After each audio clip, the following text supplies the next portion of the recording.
নমস্কার, আমি অয়ন্তিকা। আমার চ্যানেলে নতুন একটি ভিডিওতে সকলকে স্বাগত জানাচ্ছি।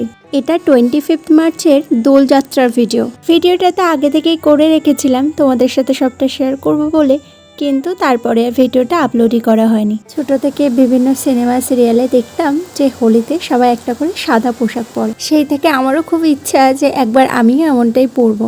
ছোট থেকে ভাবতাম বটে, তবে এবার আগে থেকে কিছু ঠিক করা ছিল না। হোলির দিন সকালবেলায় শোকেসটা খুলে মায়ের তাকটায় গিয়ে দেখতেই দেখলাম এইরকম একটা সুন্দর সাদা শাড়ি আছে। তা ভাবলাম এটাই তাহলে এবার পরি। সকাল সকাল স্নান করে এসে শাড়ি পরে সুন্দর করে সেজে নিয়েছিলাম। হোলি নিয়ে এক্সাইটেড থাকলেও রং কিন্তু আর খেলা হয় না, খেলে ওই আবিরটাই। তবে শারীরিক কারণবশত এবারের প্রথম আবিরটা ঠাকুরের পায়ে ছোঁয়াতে পারিনি।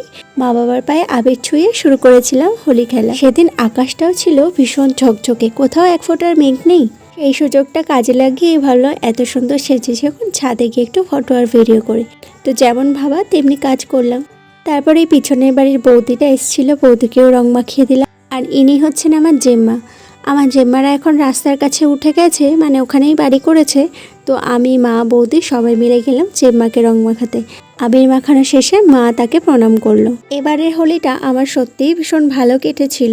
শুধুমাত্র এই দিনের জন্যই আমাদের পাশের পাড়াতে সুন্দর একটা গোপাল রাখা ছিল।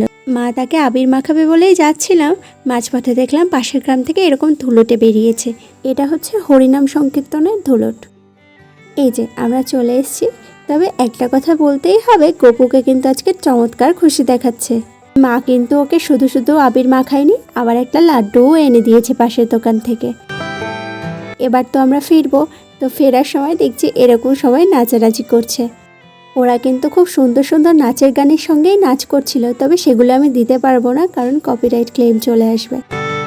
এই যে কালো হাতা লম্বা জামা পরা যে ছেলেটাকে দেখছো, ওটাই হচ্ছে এই বৌদির ছেলে যে আমাদের সাথে আছে। তো এবার হয়তো বাড়ি চলে যেতাম, কিন্তু বৌদি বললো চল একেবারে রূপককেও ডেকে আনি, সেজন্য এসেছি। আর এসে দেখি ওরা এতটাই মজা করছে, মানে ওদেরকে দেখেই মনে হচ্ছে সত্যি ওরাই বোধহয় মন থেকে হোলিটা সেলিব্রেট করছে।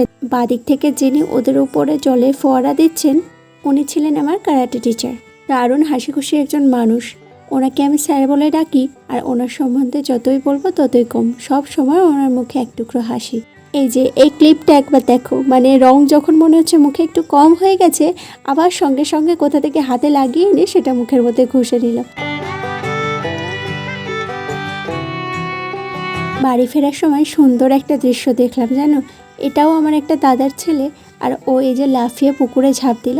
আমরা ছোটোবেলায় এমনভাবেই হোলি খেলার পর পুকুরে এসে ঝাঁপাতাম।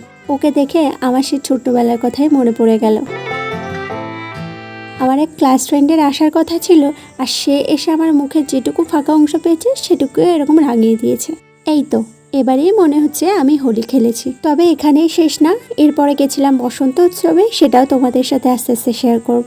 সবাই খুব ভালো থেকো, সুস্থ থেকো। দেখা হবে অন্য আরেকটি ভিডিওতে। আজ আসি, বাই।